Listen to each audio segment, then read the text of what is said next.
TX Tuesdays at 11 a.m., where we are connecting commerce with community, interviewing business owners and leaders in the community, allowing the audience to peek behind the curtain of what inspires, motivates, drives these individuals to have meaningful, positive impact in this community. For more information about the show, log into irlonestar.com/TBPTX.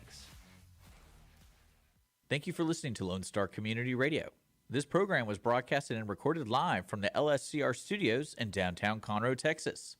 Lone Star Community Radio is supported by listeners like you. Donate and sponsor today. For more information on getting involved with Lone Star Community Radio, contact us at lscrstudios@gmail.com or visit us online at www.irlonestar.com. You are listening to Lone Star Community Radio on 104.5 KCZWLP Conroe and 106.1 KZCCLP Conroe and worldwide on irlonestar.com.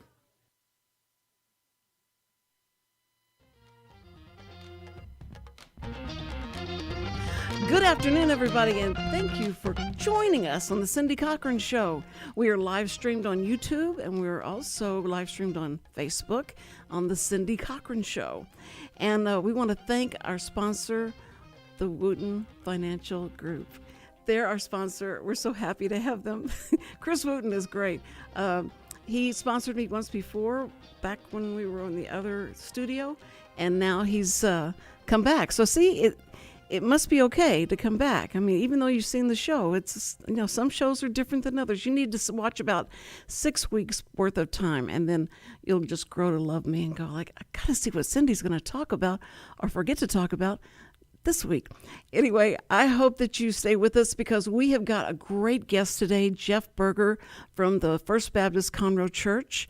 And it's a humongous church, but it has the little small town church atmosphere, and it's cozy and it's sweet. But you got to have a map to go around where you want to go. And I had a lady take me to. I said, "Is your preacher here today?" And you imagine somebody walking into a church that this big a church, and I walked in and said, "Is the preacher here today?" And she said, "Yeah, just." What do you want with him? I said, "Well, I want to find out if he'd like to." Be on my show and be interviewed on my show. And she said, well, let me see. And I'll start telling her about this. She is, wait, let me get him so you don't have to say this again. So, I love her. What's her name, though? Is she the receptionist? Yeah, the receptionist. That's Teresa Shuttlesworth. She's really funny. Yes. And she says, I think they're all getting ready to leave right now. Y'all are getting ready to go to lunch. That's and, right. So I'm there, and he walks out, and I went, this is amazing. The preacher's here, and it's Monday. Perfect timing. Yes, Yeah. and there you were. Because a lot of preachers, I know they'll take off on Monday, but you take off on Friday. Correct. And then you're there. Jeff Berger, you are the senior pastor? Correct. Okay, all right. See, we say preacher, and y'all say pastor. Yeah. It's okay, same thing. Absolutely. You're talking about the same guy. Absolutely. Okay. Then yeah, I do the preaching, so you can call me either one.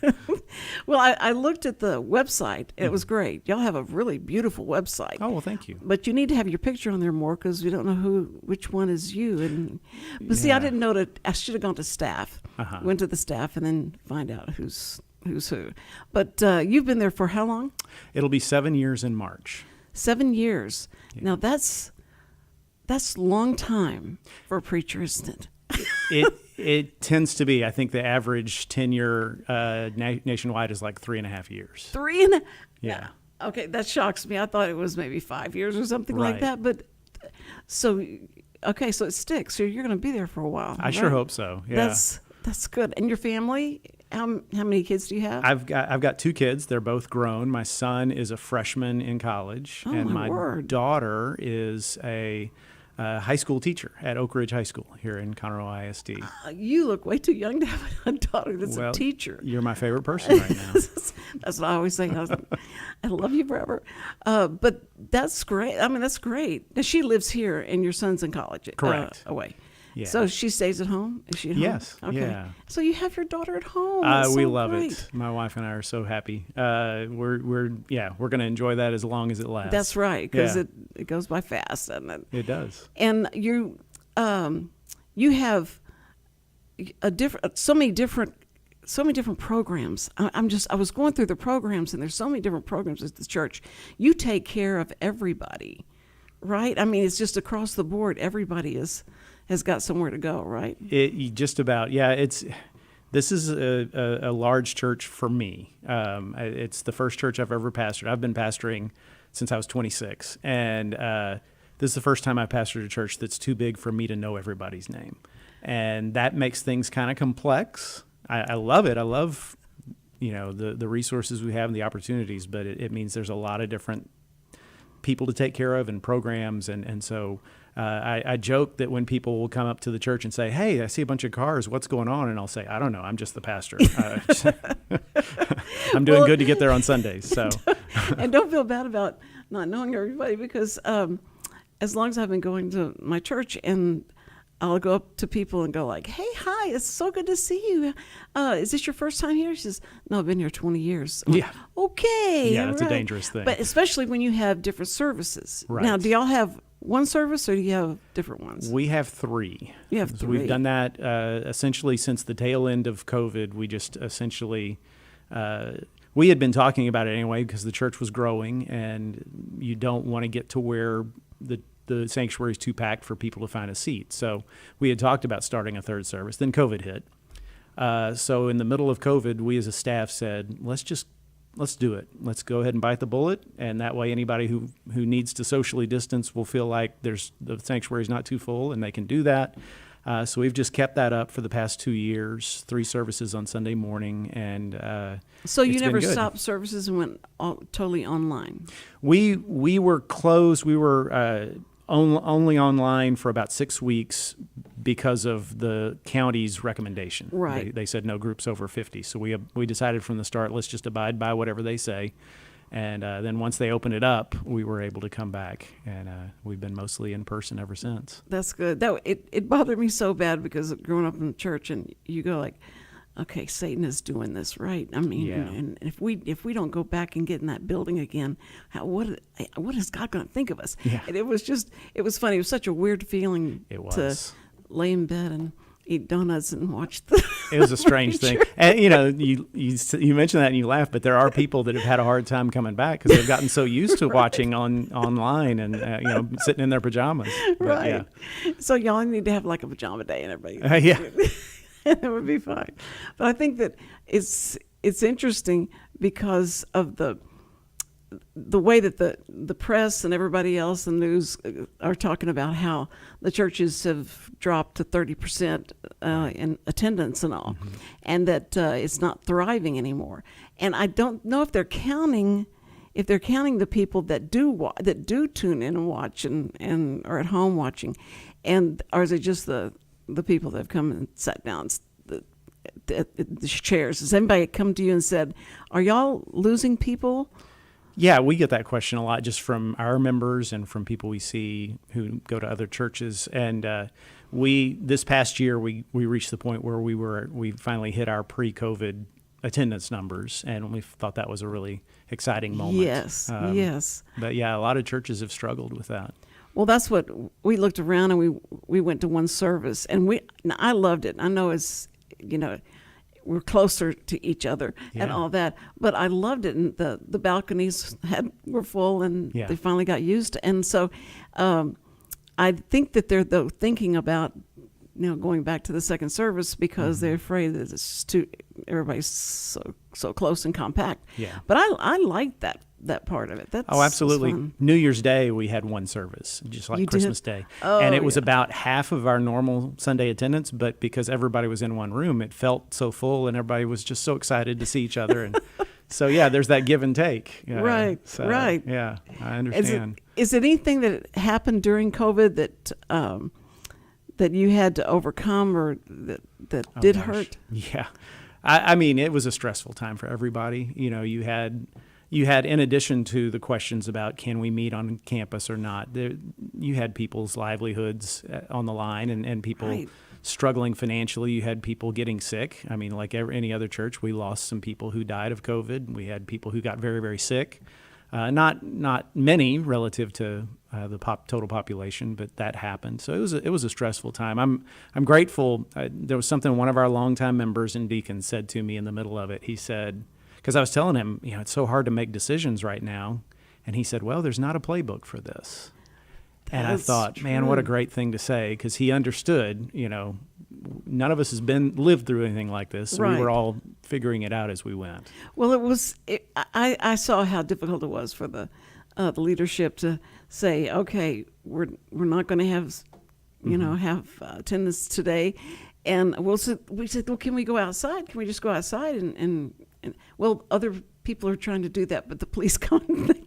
They say you can't meet outside with this many people. Yeah. And so how horrible it must have been for policemen who, Christians and they meet regularly and all that, and go like, I got to take these people and bring them in because they're worshiping God. Yeah, Where like do we I said, live now? stressful time for everybody. Local leaders making decisions like that. Right. I mean, it was just, it was a hard time. And the schools, and it really did hurt. It hurt my grandchildren terribly that time, because they were not computer.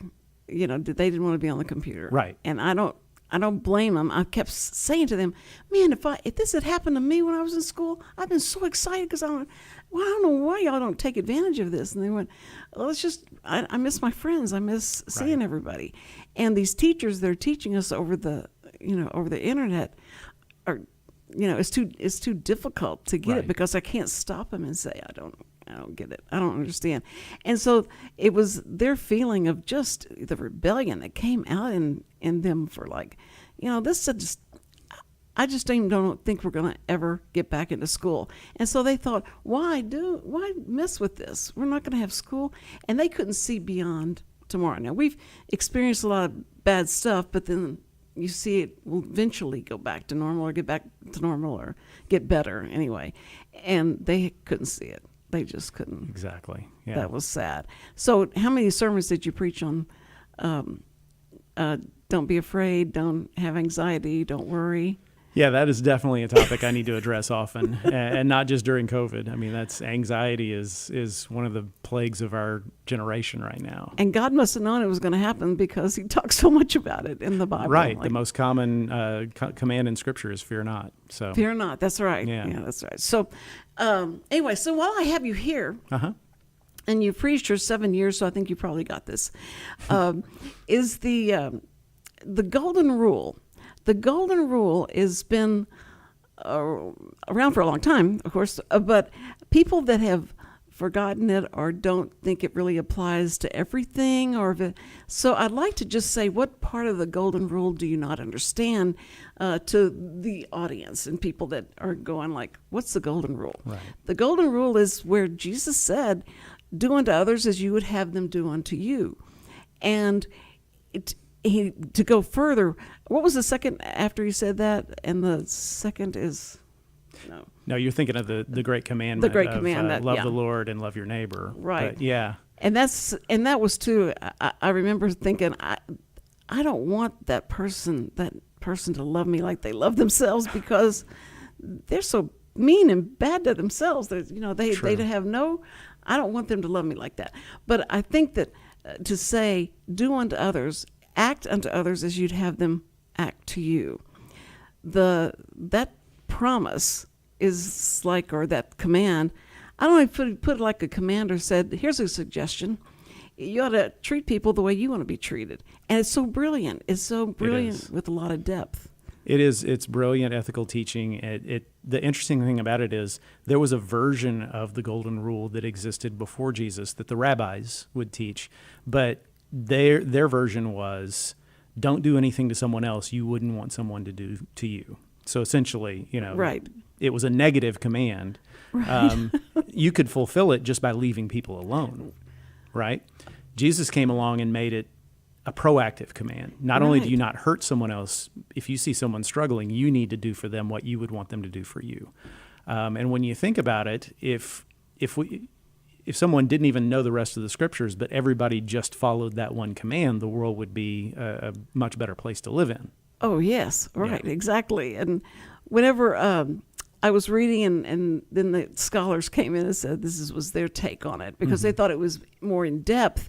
That what he was teaching was that we should love one another, or we should treat others as God is treating us. Correct. And if we did that, then they would treat us, the same way.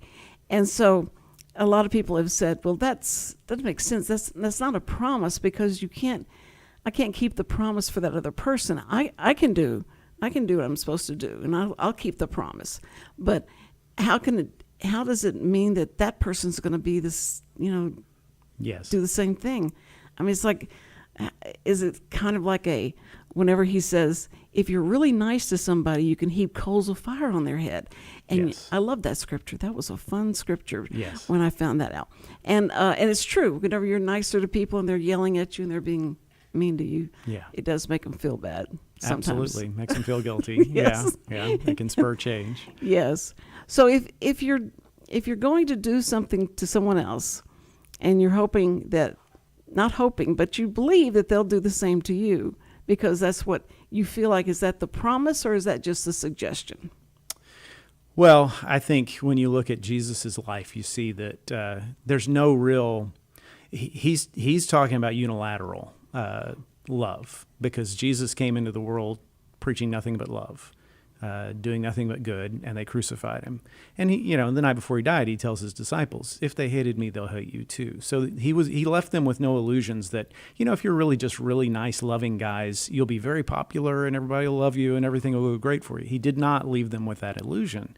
So his expectation that he left us with is, we're supposed to behave that way, even if it doesn't result in that person changing their mind towards us. The good news is often it does, and I've seen it. Right. Where, two people who are in conflict, and one of those people just all of a sudden just decides, I'm going to swallow my pride and start treating that person the way I would want to be treated. And it's not long before the second person basically feels like a jerk and repents, and there's reconciliation. So what I tell people is, if you're in conflict with someone and you want it to end, one of you's got to get out of the foxhole. Because if you're just shooting at each other, it's not over until somebody has the courage to get out and just put their hands up and say, can we have a truce? Right. So. Oh, that's good. No, yeah. That's right. I think that it's the hardest thing in the world, though, to someone that has done you wrong. Oh, for sure. And there's been plenty of songs written about it. And how you're going to come back around to say, I'm sorry, even though you feel like you've done nothing wrong, and they go like, but you say, I'm just sorry that we've got to this place, and I'm sorry that anything I've said or done that's hurt you, and I just would love for us to be back to where we were before. And if that person says, well, it's not going to be today, and then you've done you've gotten it off of your chest, right, and you feel like, okay, I've done what I'm supposed to do, now just let this work, and eventually either he'll come to his senses and know what a great guy I am, or whatever. There's a great verse in Romans 12 that says, if possible, as far as it depends on you, be at peace with all people. And I love the way it's phrased, because it says sometimes it's not possible. Sometimes you've done everything you can do and they still hate your guts. And God looks at you and says, you're absolved. You've done all you can do. It's in that guy's court, and you don't have to lay awake at night worrying about it. Right. That's, it's like when God said, don't let the sun go down on your anger. Yes. That may be one of the hardest commands for married couples. Oh, for because sure. Usually the argument starts at night, or you go out and look. Okay, the sun's already gone down. Doesn't make any difference. Yeah, I know. Okay, I've had it with you, and but he was right, because you go to bed and you're still seething, and you're still angry, and you can't sleep, and That's you don't feel good the next day, and may even go further because you get angrier by the next day. Well, lack of sleep isn't conducive to a good mood the next day. No, so that's right. That's what I mean. You're not likely to be more reasonable than you were the day before. Yeah, I'm so sorry I was in a bad mood. Some of the phrases that you got to learn to say to your husband or wife. I think I missed that class on tools on what's the best phrase to use, not to push the button. Right. Because that's, especially if you two have been married. We've been married 53 years. Oh, wow. Congratulations. Yeah. So it's and we've never argued yet. Yeah, I love that when people say, and I've never had an argument. We've never argued. We never had a cross-word. And I went, are y'all still living together? You're right. What are you doing? What have you done to make that happen? So you always want to look to those people. But what's bad is that you go, you've been married so long. What's your secret to success? I don't know if I can tell you that or not. No, I think that I wouldn't do any seminars and I wouldn't write a book. Mm-hmm. But it's just been like I guess, normal because you have arguments and then you get over it. And my daughter has said, it's so weird how y'all still love each other. How can you love each other after 53 years? And I said, well, ask him, and he'll say, it's because I never know what she's going to do. I don't know what she's going to say and what problem she's going to bring up that I've got to solve. And so it keeps it interesting. And she said he's really going to say that. And I went, probably not in those words, but it'll be something like that. That it was just when you love somebody, and a lot of times you get to a point where you're like, I don't even know you. I don't even know you, so I don't love you anymore. But if you push through that, that all comes back. And so the longer you stay with it. So people that have been married over 50 years, a lot of times will say, you just got to stay with it. That's right. Or it will go downhill. But I wanted to say that something that happened in football, I guess you probably heard of this guy. You're going to DeMar Hamlin, right? Yes. Yes. I was going to call him Delmar, but it's not Delmar, it's DeMar. Yeah, he's not from East Texas. That's right. He'd be Delmar. That'd be Delmar. Well, anyway, when that happened, that was just incredible. It was. And the only thing to me that was most incredible about it was the prayer group that came out on that center field. It was just miraculous in the sense that and you hated the circumstances that caused that, but it happened. And those people, you see how many people would take a knee for praying instead of protesting. And what happened was this great miracle that this guy is now, up and ready to get back on the field again. Yeah, we can look at it with a lot more happiness now that we know he's going to be okay. But at the time, it didn't look like there was much hope. And the miracle of it, I think, is football is such a violent sport, yes, and you play with a lot of rage. And yet these two teams just came together, like you said, knelt and prayed together. It just showed that, deep down inside, there's a place for empathy and love.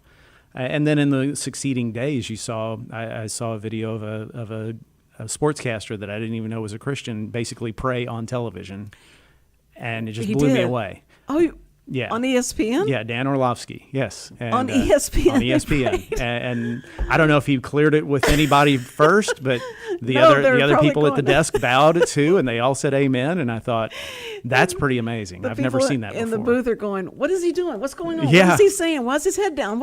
Exactly. It was an amazing moment. No, that's great. I love that. I heard an advertiser, it's his radio show on one of the stations, and he said, all I do is I'm here to sell you insurance and talk to you about Jesus, and that's what I do. And so let's pray, and then we'll get into the program. And he prayed, and I went, that's great. Yeah. I'd never heard anybody ever be allowed to even do that. Exactly. So that's wonderful. So who knows what we will experience and what will come, because this world changes so fast. Yes. And the things that are going on and what people are most concerned about, have you kind of, as you schedule your sermons and all that, are you talking to the people and finding out kind of what their the problems are? Is that how you go about getting your next sermon?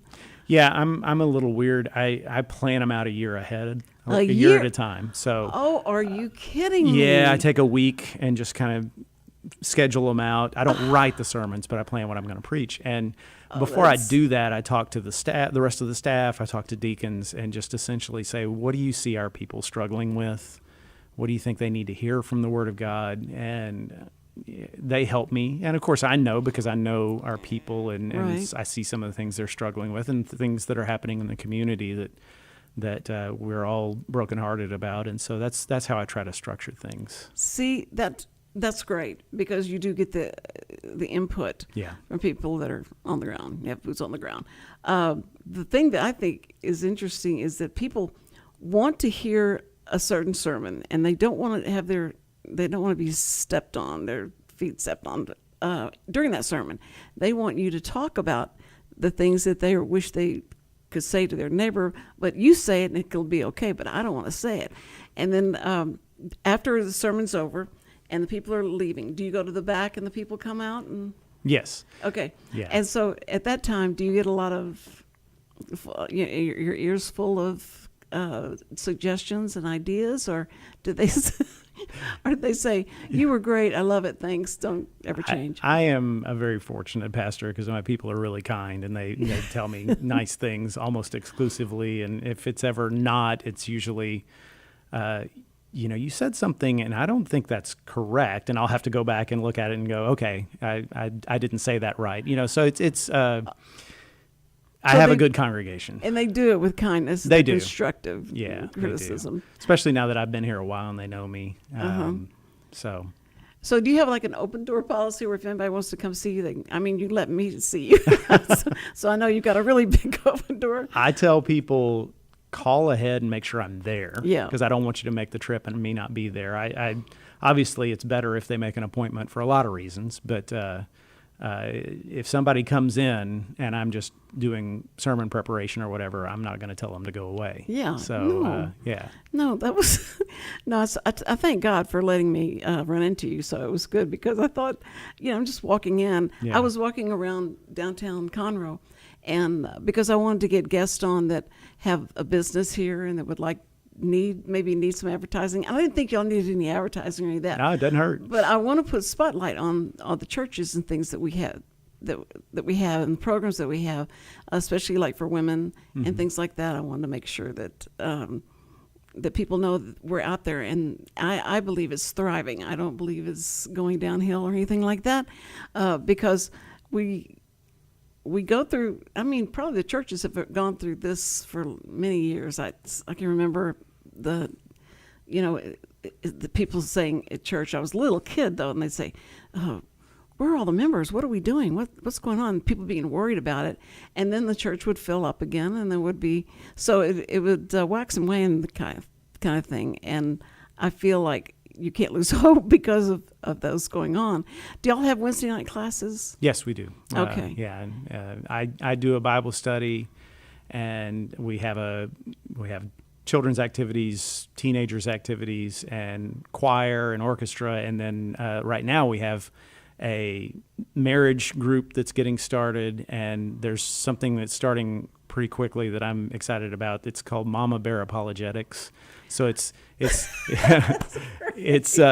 for moms to talk about how do I answer my kids' questions about God. That's great. I love that title. I do too. So I know it's going to be good. Well, that's why we had 3 women here that were running for not student council, but for school board. Right. And they call themselves the Mama Bears. And I said, what's so cool is that reminds me of the story of, Elijah. Was it Elijah that was... Yeah. that Elisha. Yes, Elijah I know where you're going. was bald, and Yes. some kids started making fun of him.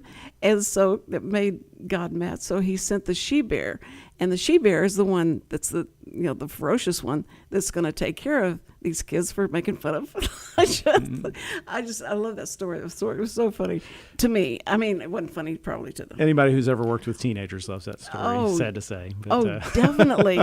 And that's the story you tell. Would you want God to send the she-bears after you? Don't mess with bald men, right?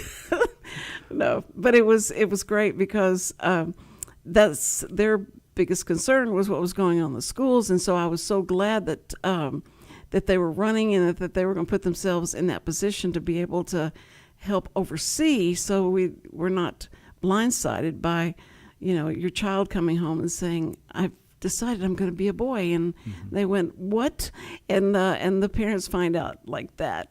So I think that, being in a conservative area, that you feel like you're in a conservative area, but it doesn't mean that you don't watch over and watch out and look and see what's going on. Because I've had something that the school did, and I was upset with the school for doing it, because they like embarrassed the whole class by doing this some program where you say, have your parents ever been kicked out of their house? You step forward.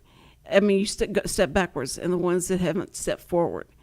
And they started doing stuff like that, and my grandchildren are telling me that, and the rage of the she-bear comes over me, and I have to go have a come to Jesus meeting with one of the administrators, because I said, why are you doing something like this? It's supposed to be a new program that we're trying out, that we think that other kids can find out that other kids have the same problems they have. You know what? I said, but did you talk to the parents before you started telling them to step backwards if they've been kicked out of their house, or if their parents can't pay the bills? And they were like, well, no, we didn't. We thought this was, there's just the kids need to know about each other. And I said, if I ever find out you've done this program again, I'm going to have a TV crew down here, and we're going to talk to you about it over the television, because I don't think parents are going to be accepting of this. So the next time I saw this guy, he said, okay, Cindy, everything's cool. They said that they did have other complaints, and you weren't the only one that complained. So we're not gonna do that. Mm-hmm. And I think you really do understand a feeling like if once they go after the kids, they're done for. If you're messing with your children, and so I always felt good about Conroe, and that they try and oversee stuff like that. But you can't always, You really do have to go to the PTA meeting, or PTO. It's not PTA anymore. It's PTO meetings, and find out what's going on, because they're not going to call you or write you a letter and say, guess what we're doing today? We're going to start this program, and it's going to be great. No, it's not going to happen like that. So you need to go find out and be proactive.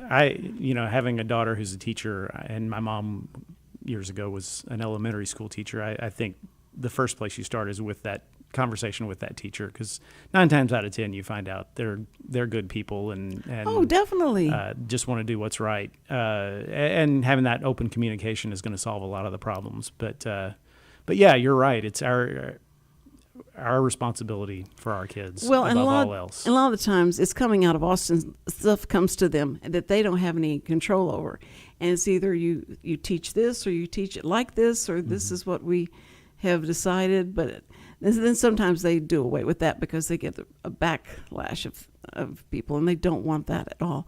And so it's great to get to know people. It's like going to church, like finding out what people are, really concerned about. Yeah. And have you had people come to you, talk to you about, okay, they want to take my children and tell them about you may not be a boy and you may not be a girl, and you have to address that. Do you do that, or do you bring I got somebody just a second come in and talk to you about that. How do you handle that?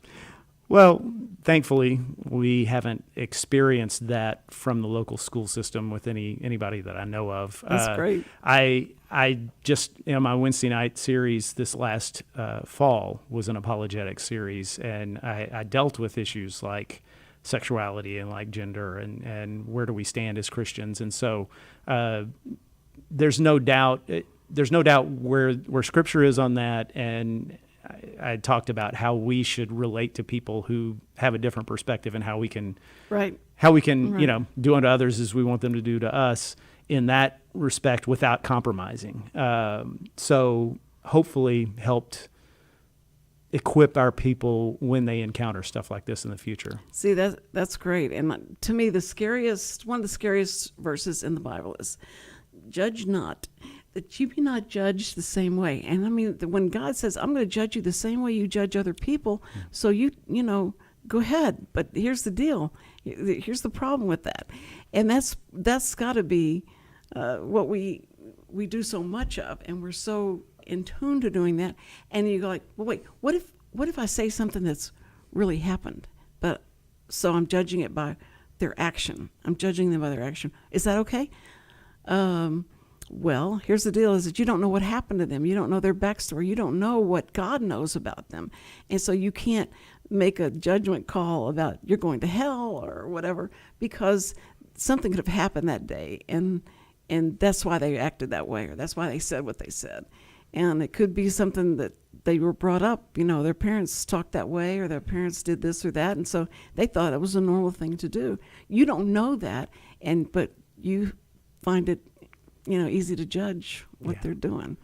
Yeah, and that whole judge not lest you be judged can be taken out of context. I mean, we are supposed to use discernment. Just the example I give is you wouldn't ask somebody to be your babysitter if you knew they just got out of jail, right? You wouldn't call somebody to be your pastor if he had wrecked the last church. So that's like discernment. Discernment, yeah. So judge not lest you be judged in context. I mean, the Bible tells us all the time to use wisdom and discernment in making decisions about people, but it's showing mercy. It's right. Yeah. Again, it goes back to the golden rule that you talked about. If I were someone who just got out of jail, how would I want people to treat me? And I think that's an important way to look at life. Like you said, knowing their context and what they've been through is important, but trying your best to see them as Jesus sees them, right. Because he's not naive, right? He sees their flaws and he sees their weaknesses, but he loves them. So, love, that's the other thing, is love isn't always nice. Right. Sometimes, that's very good. Sometimes love feels like hate, because if I'm struggling with an addiction and a friend of mine, the loving thing is not to say, you're fine, Jeff, just go on and do you. The loving thing is to get in my face. I'm not going to be happy with you for doing that. Right. But that's actually the loving thing. You're risking that I may not want to be that your whole friend relationship, anymore, but you're doing the loving thing. And sometimes that's what love looks like from God too. Jim Carrey, yeah. This is going to be really the thing he did where he was going to be God and have to Bruce make Almighty. decisions. Yeah. And he gets to a point where he was talking about loving this his girlfriend. Right. And he said, well, then pray. God, who's playing God, says you should pray about it. So he said, I just want someone to love her through my eyes. And so I thought that was so sweet. Yeah. I went, that's so great, because that was so true. He was being totally selfless. He was like, let someone else, Yeah, I actually that movie, my wife and I, that's we have a story about that. She was pregnant with our son when we went to see that movie, and very pregnant. We were getting close to the end, and the scene where Steve Carell is reading the news and Bruce causes him to babble, right, uncontrollably. My poor wife started laughing so hard. I got worried that the baby wasn't getting enough oxygen, right? So that's a very funny movie, but it's also surprisingly makes some really deep points. Yeah, and the prayers and taking care of prayers. My favorite, my favorite line in the movie is, he wants to get his girlfriend back.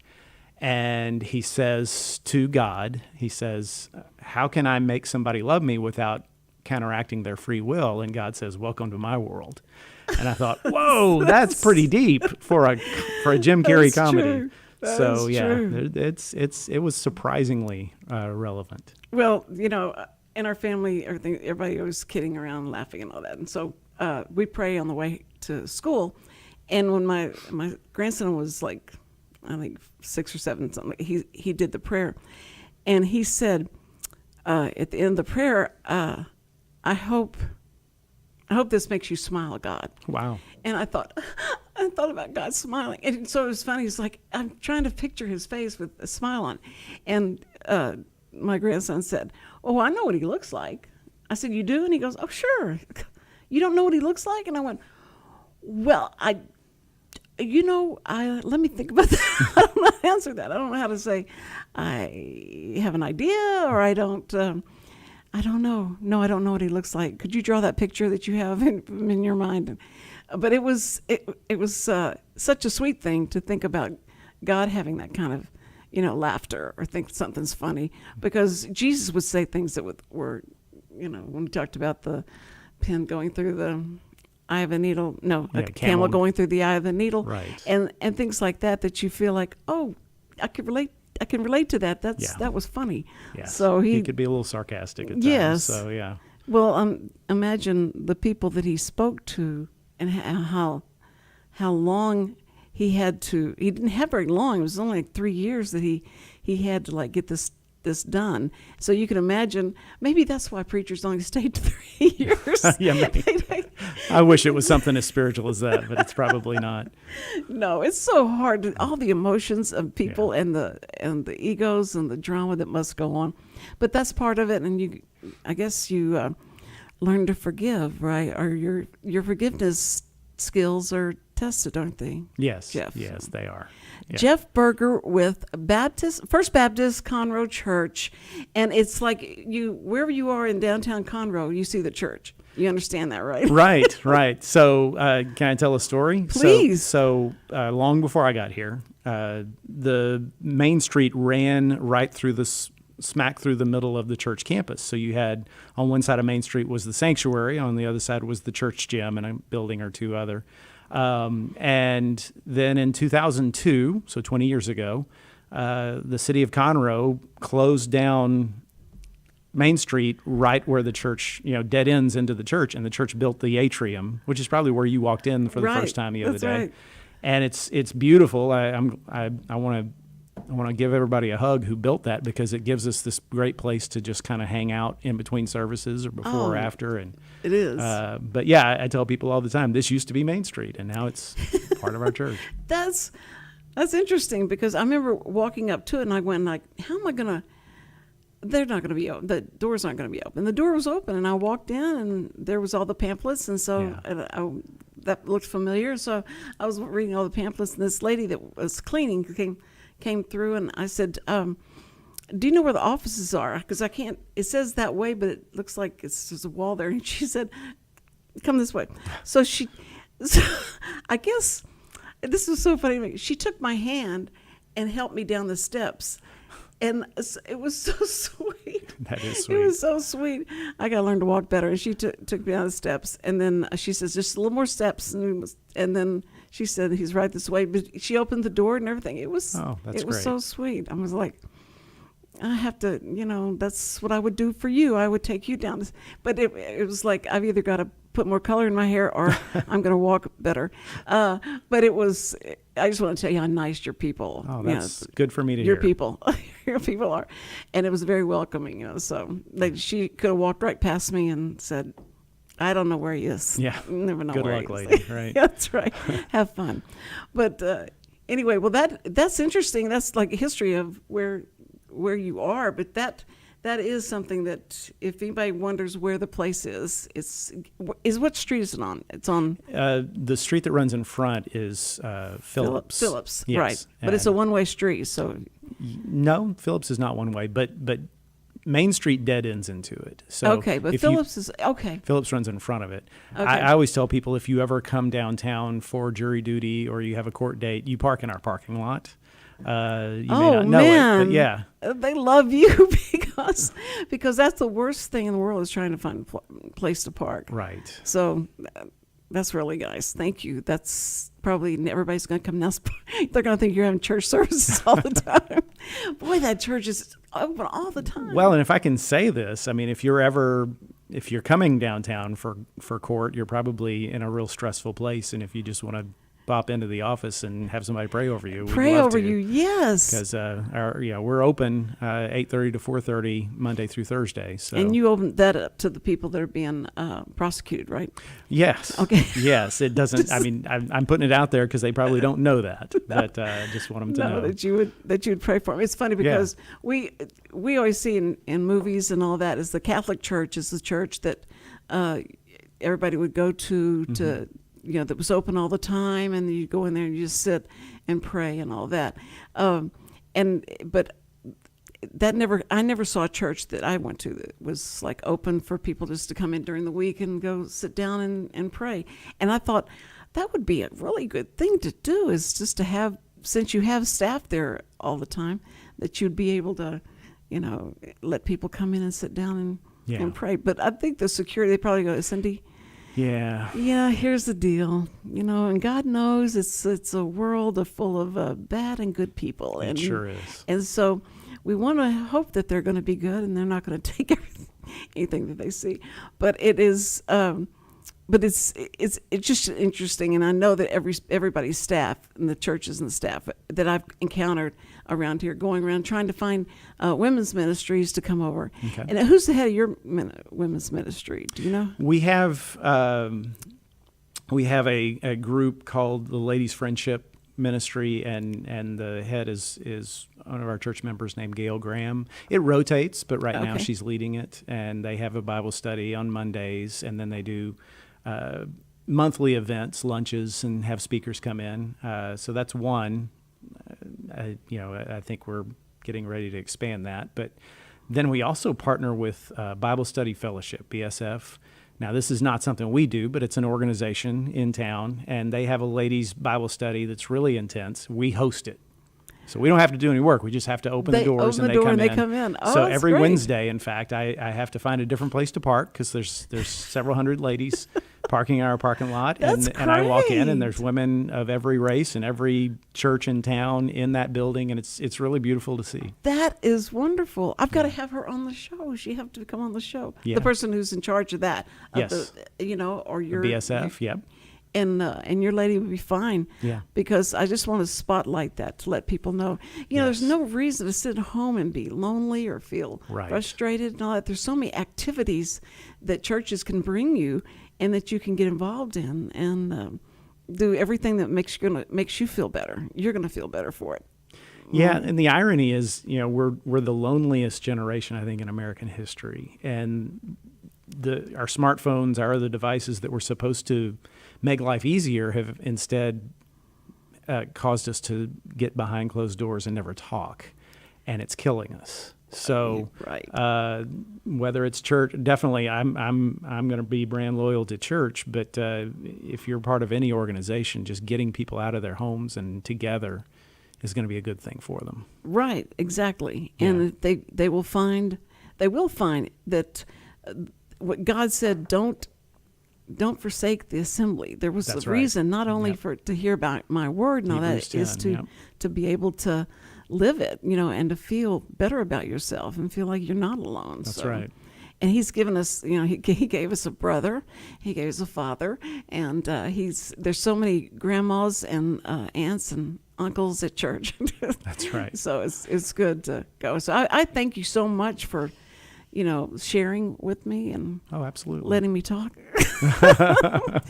He said, we're going to fill up a whole hour. I said, yes, but it hadn't been quite an hour, but I want to let you go. I think that it's been great to have you. People need to hear this. People need to know that there's a lot going on in Conroe and that we are spiritually waking up. And I think the woke people woke up the wrong people, because the more we heard of what was going on and things that could be taking over our children or whatever, is like, okay, I'm not going to let that happen. So I wake up. But Jeff, thank you for everything that you do on every Sunday morning, Wednesday night, and all that's Thank you, keeping Cindy. people's spiritual health working. Yeah, it's been great to meet you, and I'm Love it. glad I had this opportunity. So nice to meet you. Somebody come by there, and I want to see your service, your worship service. You have the music there you have orchestra there? Yes, we have the three different kinds of worship. We have the very traditional in the early, and then a blended in the second one, and the third one is more contemporary. But yeah,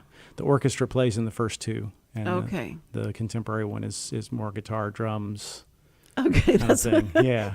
we had that too. It's like, because some people are like, I'm not going where there's drums and stuff Yeah. like that. And so, but it's okay. That's okay. I'm glad you're serving all those different people. Yes. I appreciate that very much. Listen, we're going to take a break, and we'll be right back to tell you what's going to happen tomorrow. Okay, and then don't go away.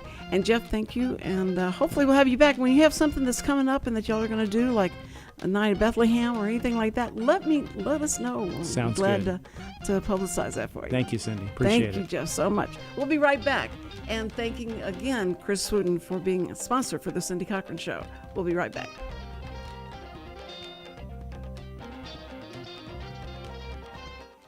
Every week, people ask the same two questions. Are they ready to retire? Will their savings last for their lifetimes? Hi, this is Chris Wootton with Wootton Financial Group. Our firm has been in Montgomery County for decades, but the hopes and dreams of the people we serve never change. We help answer these two questions and many more that people have about their uncertain financial future. We have a simple introductory client experience that allows us to get to know the client and includes a few meetings for the client to kick the tires at no charge. We provide a concise, one-page summary that helps the client get a better handle on which questions are the right questions for them. To learn more about Wootton Financial Group's process in helping their clients to a clearer financial future and to see their contact information, visit Cindy Cochran's show page on irlonestar.com/TCCS.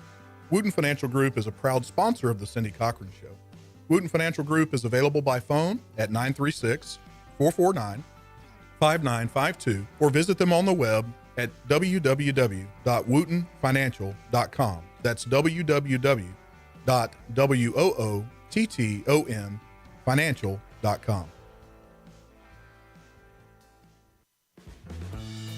Lone Star Boxer Rescue is a nonprofit organization serving Montgomery County and surrounding areas, dedicated to the health and well-being of the boxer breed. Lone Star Boxer Rescue is run and managed 100% by volunteers since 1999. Our main objective is to rescue, rehabilitate, and rehome boxers that come to us from many sources, including local animal shelters, owner surrenders, and strays. For more information about Lone Star Boxer Rescue, visit our website at lsbr.org.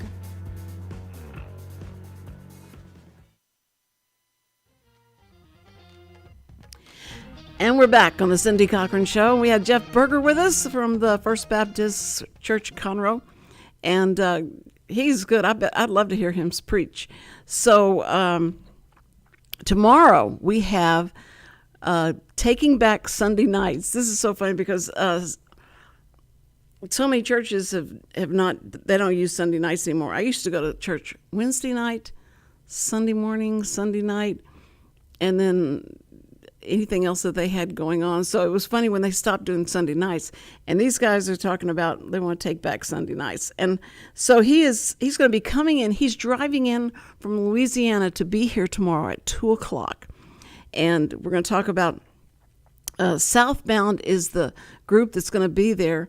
And we'll talk about where this event's going to happen. It's on the 15th of January. And so we'll talk where and all that stuff that happens tomorrow with Cody Holly. Shut up. Richard's going, oh no, you can't remember anybody's name. Cody Holly. I thought that said Cindy. I just saw the C and I thought, of course, it meant Cindy. Cody Holly is going to be here tomorrow. And so you guys be with us. And listen, first responders, I just always say we love you so much, but we love you because of the fact that you're the ones who are always running to the danger and running to protect us. And we run the other way. And so we just love you for the bravery that you have and just how much love and that you give to this country. Thank you so much. And we will... We'll see everybody tomorrow. Don't go away. Listen to, if you missed any of Jeff Berger, it's on YouTube very shortly, and you can listen to it. Okay, guys, have fun. Be good. See ya tomorrow.